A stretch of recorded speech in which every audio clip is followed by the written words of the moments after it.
everyone, in this video we are going to use Euler's formula to verify the counts we have for the number of faces, number of vertices, number of edges of a polyhedron. And we will use Euler's formula as well to solve for missing either number of vertices, number of faces, or number of edges of a polyhedron.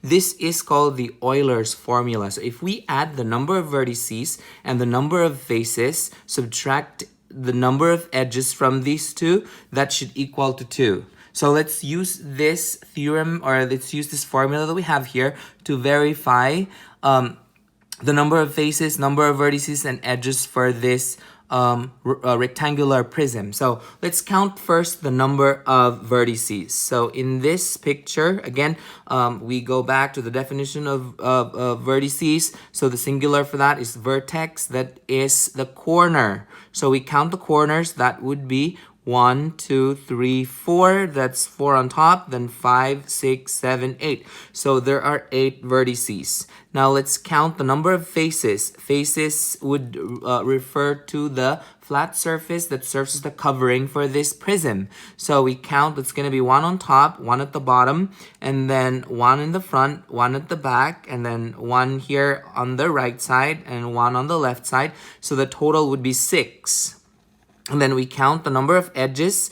Edges refers to the line segments that connects from one vertex to the other. So if we count, that's going to be 1, 2, 3, 4. Then the vertical ones are 5, 6, 7, 8.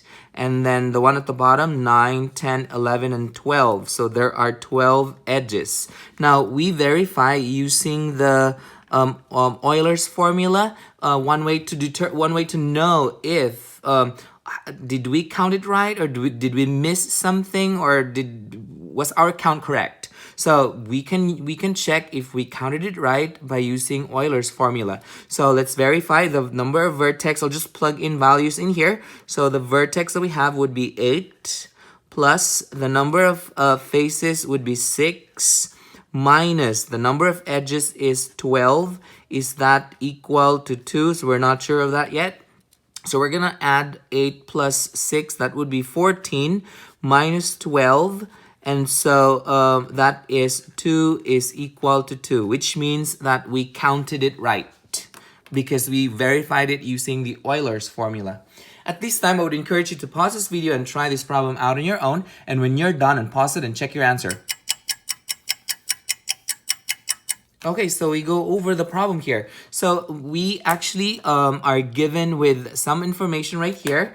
That would be there are 7 faces and there are 10 vertices. The one that we're looking for is the number of edges, E. So that's the question mark right there. I wrote the formula that we got from the first slide, and I'm going to put that up here because we're going to use that in solving for the missing parts of this problem that we have over here. So let's start with the number of vertices. So there are 10 vertices. I'm just going to plug it in. The formula is up here.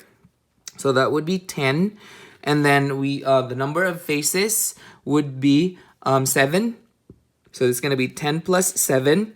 And then the number of edges is missing. So I'm just going to go ahead and say minus E. And then that is equal to 2.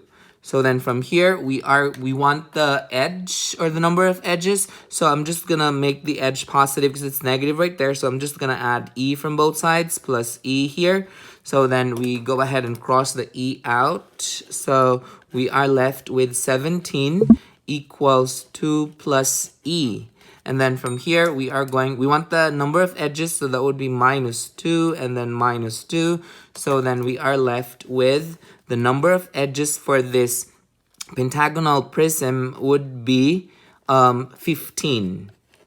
Okay, so I actually have a picture of this pentagonal prism right here. This is called pentagonal prism because the shape of the base is a pentagon. Pentagon means there are 5 sides, 1, 2, 3, 4, 5, and it's a prism, so it's called pentagonal prism. So if we counted the number of edges, let's see, edges refers to the line segments that connects the vertex and the vertex. So if we verify, let's see if that is 15. So on top, there's going to be 1, 2, 3, 4, 4, 5. 5 edges. The vertical edges, that would be 6, 7, 8, 9, and 10. And then the ones at the bottom, 11, 12, 13, 14, 15. So there's 15 edges. And we can also check there should be 7 faces. 1 on top, 1 at the bottom, and there are 5 faces around it. That's 7. And there are 10 vertices. 5 on top, 1, 2, 3, 4, 5, and then 5 at the bottom, 6, 7, 8, 9, 10.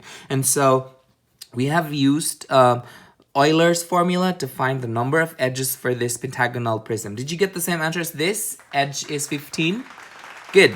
Perfect. Now let's move on to the next example right here. So in this problem, we are given the number of edges, which is 12, and the solid that we're looking, the solid that's given to us here is the hexagonal pyramid, and we also have 7 faces. So we're gonna use, and then the one that we are gonna be looking for is the number of vertices, or the letter V in this equation. So using this equation right here, we plug it in. The V is missing, so I'm just gonna keep that as V, and then plus the number of faces. It says 7 right here, so I put 7, and then minus the number of edges is 12, and then that is equal to 2. That's part of the equation. Now let's do the math here. So that would be V7 minus 12 is negative 5. So I'm just going to go ahead and say V minus 5 is equal to 2.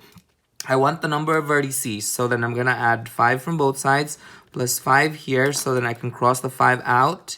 And we're left with the number of vertex that we're going to have, or the number of vertices would be 7. So there are 7 vertices in a hexagonal pyramid. And I also have a picture of the hexagonal pyramid right here. So I will put the picture up here, and let's see, let's verify if it's really 7 vertices. Again, vertices refers to the corners. So that's going to be 1 on top, and then we get 1, 2, 3, 4, 5, 6. That's going to be 1, 2, 3, 4, 5, 6, 7. There are 6 vertices at the bottom, and there's 1 on as a tip here on top. So that's a 7 total. We can check if it has 12 edges as well. So edges refers to the line. So from the tip, there's gonna be 1, 2, 3, 4, 5, 6 edges that are connected to the tip here. And then if we count the number of edges at the bottom or the base, that would be, that's 6 on top. So 6, 7, 8, 9, 10, 11, 12. And then the number of faces would be the flat surface that's covering this pyramid. So that would be 1, 2, 3, 4, 5, 6, which is connected to the tip right here, and then 1 at the bottom. That makes it 7 faces. Did you get the same answers as this? Good. Perfect. If you find this video helpful, hit like and subscribe for more math videos. See ya!